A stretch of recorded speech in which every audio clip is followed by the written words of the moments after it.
Cuando las palabras tasa de mortalidad aceptable se convierten en parte de una norma industrial, hemos perdido el rumbo de la humanidad. Y no son palabras mías.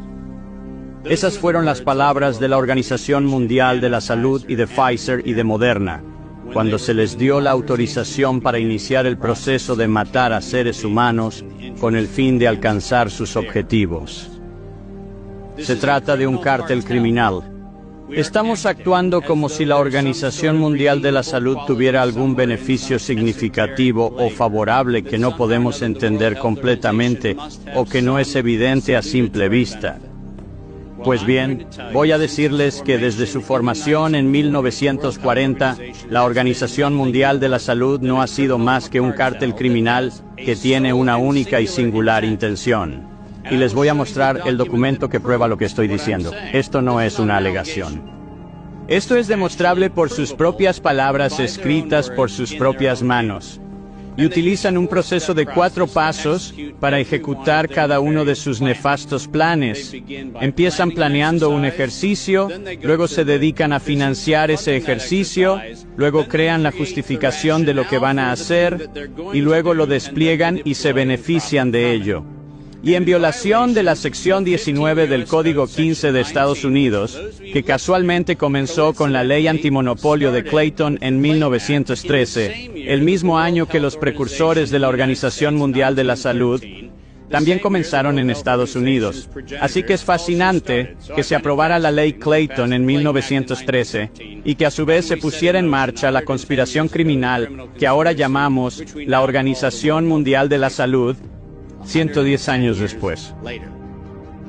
Y en violación de la TFU, el Tratado de Funcionamiento de la Unión Europea, el tratado supuestamente para el funcionamiento de la Unión Europea, que debería ahora ser llamado el Tratado Disfuncional para la Conspiración Europea, el artículo 101 expone claramente las condiciones de que esto nunca fue algo relacionado con la salud pública.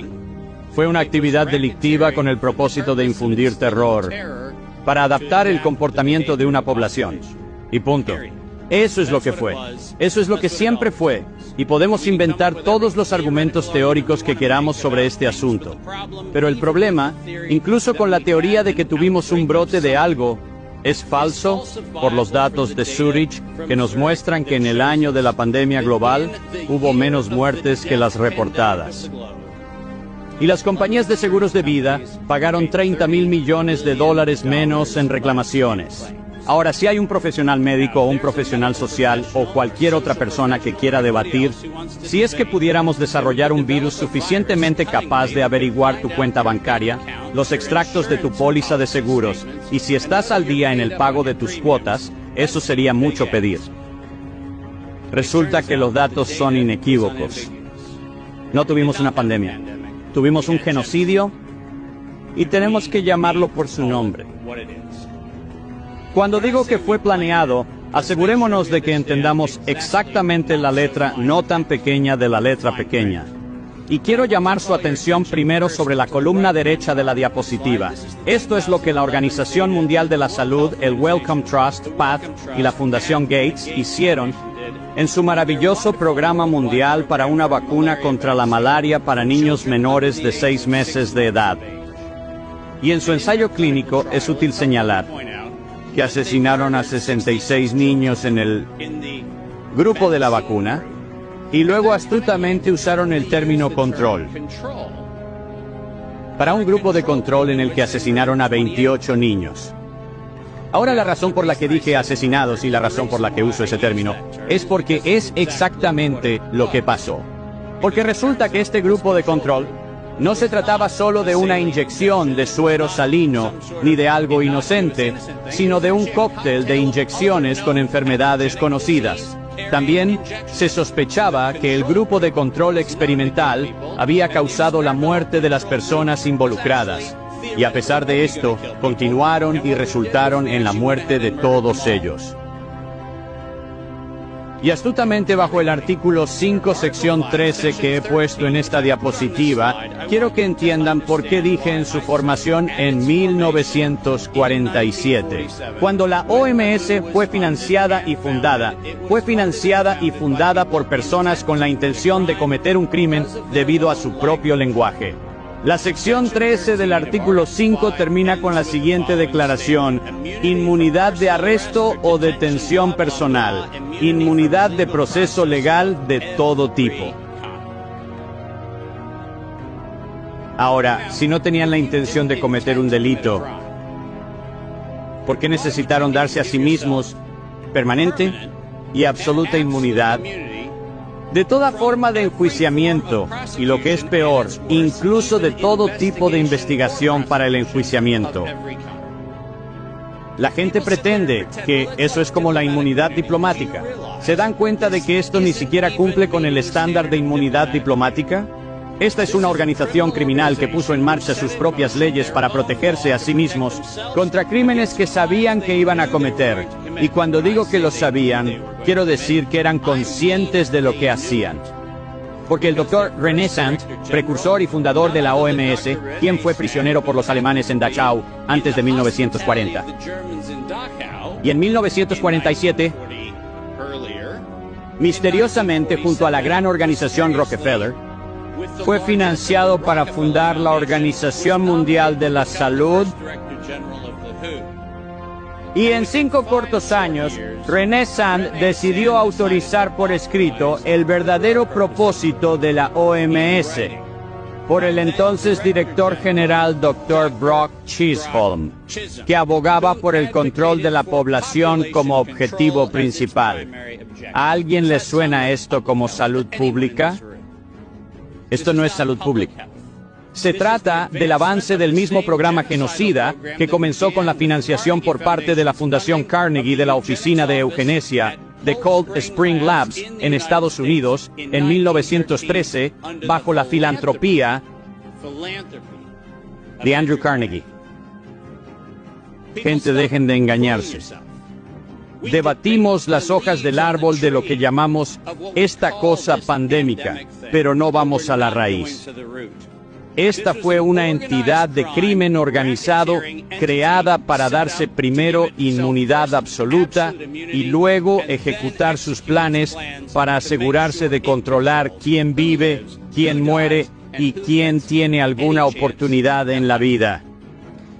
Y si usted piensa que estoy de alguna manera inflando los números, permítanme ser inequívoco. Bajo cualquier tratamiento de disposición fiscal, si te dijera que hay un 88% de participación mayoritaria en cualquier organización, podrías llegar a la conclusión de que eso se suma a una participación mayoritaria. Y resulta que si nos fijamos en las donaciones de la Fundación a la Organización Mundial de la Salud, el 88% de ellas provienen de una sola organización, la Fundación Gates. Eso constituye una violación de todas las leyes competitivistas en Europa y todas las leyes competitivistas en Estados Unidos. Esto es absolutamente no solo una donación independiente, caritativamente financiado, pero lo más importante, en virtud de las leyes fiscales en ambos lados del Atlántico, esto constituye donaciones dirigidas que específicamente están prohibidas y no tienen cabida en ninguna parte de los estatutos de la Organización Mundial de la Salud ni de ninguna de las organizaciones afiliadas a la ONU. Cuando digo que esto es un crimen, quiero decir que es un delito fiscal, un delito de extorsión, un delito de lavado de dinero y ahora un delito que conduce al asesinato y al terrorismo global. Lo segundo que les dije es que, después de que lo planean, es que lo financian. ¿Y por qué no utilizamos el lenguaje de los criminales con sus propias palabras? Porque es la mejor manera de decirlo. Cuando planearon la liberación de una quimera biológicamente modificada asociada al modelo derivado del coronavirus, en realidad dijeron lo siguiente: para mantener la base de financiación más allá de la crisis, tenemos que aumentar la comprensión pública de las contramedidas médicas necesarias, como una vacuna pan-influenza o pan-coronavirus. Permítanme que me detenga un momento para recordarles que la crisis de la que estaban hablando era una crisis por falta de financiación. No había crisis sanitaria. La crisis fue que sus fondos estaban empezando a agotarse. Esa es la crisis. Y sigamos leyendo. Un factor clave son los medios de comunicación y la economía seguirá la histeria mediática. Tenemos que utilizar la histeria mediática a nuestro favor para llegar a los verdaderos problemas. Los inversores responderán si ven beneficios al final del proceso. Esa es oficialmente la declaración del grupo conspirativo, que por aquel entonces era la década de las vacunas puesta en marcha en 2011 por la Junta Mundial de Vigilancia de la Preparación de la Organización Mundial de la Salud. Y esa fue la base de la financiación de la asociación de Peter Daszak con la producción quimérica de patógenos tanto en Carolina del Norte como en Wuhan. Así que no me digas que tenemos que hacer una investigación sobre el origen de este virus. Los criminales lo han admitido con sus propias palabras. Y llegamos al interesante tema que nadie en el Congreso está dispuesto a abordar, que es el elefante en la habitación. El 21 de octubre del 2014, a pesar de las múltiples conversaciones entre el senador Rand Paul y Anthony Fauci, donde se nos ha dicho que Rand Paul ha hecho todo lo posible para poner a Fauci contra las cuerdas, ha tenido en su poder la carta que ves a la izquierda. Y esta carta, convenientemente con membrete del NIAID, enviada a la Universidad de Carolina del Norte en Chapel Hill, establece claramente la suspensión de la investigación patógeno-beneficio, y si usamos la palabra suspensión, significa que se debe detener. ¿Por qué seguir adelante entonces? Revisamos dos partes de esta carta. Primero, la segunda viñeta bajo el Proyecto 1, que por cierto no era parte de la subvención original. Se trataba de estudiar las nuevas funciones de la patogénesis del virus in vivo. ¿Sabes lo que eso significa? En sistemas vivos. La subvención se suponía que era para simulaciones clínicas y modelos, pero esta subvención fue modificada con esta carta para decir que íbamos a autorizar la investigación del patógeno beneficio durante la suspensión en sistemas vivos. Y luego nos sorprende el último párrafo de esta carta que convenientemente dice: como su subvención está actualmente financiada, esta pausa es voluntaria. ¿Cuántas veces se han encontrado con una voluntaria suspensión? Y lo mejor de todo es que si nos fijamos en la última línea, o continuar llevando a cabo la investigación aplicable del patógeno beneficio hasta el final del periodo del presupuesto activo actual. Pero aquí viene el problema. ¿Sabes quién suministra el presupuesto? ¿El plazo indefinido? ¿La cantidad ilimitada? El contrato de DARPA y de la NIH.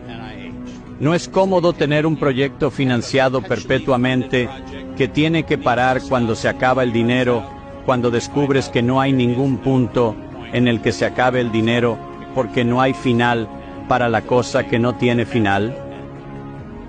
Y para que no pienses que estoy haciendo una alegación, que no lo estoy haciendo una acusación. Que quede claro, y hay una gran diferencia. No estoy alegando nada. En realidad se tomaron la molestia de decirnos que iba a ser el virus Wuhan el que nos iba a afectar. Como ven en la parte derecha de la pantalla, publicado el 24 de marzo del año 2016, el virus 1 similar al SARS del Instituto de Virología de Wuhan, y cito, está listo para surgir en humanos. ¿Te parece que estamos sorprendidos de que algo en Wuhan se descontrolara un poco en diciembre del 2019? ¿O parece como si nos dijeran volteen a mirar a Wuhan? Y miren lo que hemos estado haciendo para manipular el coronavirus en Wuhan y en la Universidad de Carolina del Norte, Chapel Hill. Y he aquí, vamos a continuar y que estamos listos para liberarlo en el 2016. Y entonces lo crearon. Ahora todos ustedes saben que soy criticado mundialmente por usar el término guerra biológica. Lo hago porque estoy acreditado para hacerlo.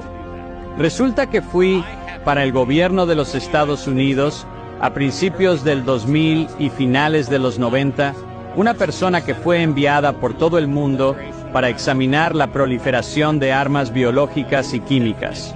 Estoy muy familiarizado con la definición de lo que es un agente de guerra biológica en el Código Penal de violaciones de armas biológicas y químicas, y por lo tanto mi evaluación es de hecho profesional y correcta. Y la razón de ello es que soy la persona con credenciales para hacer esa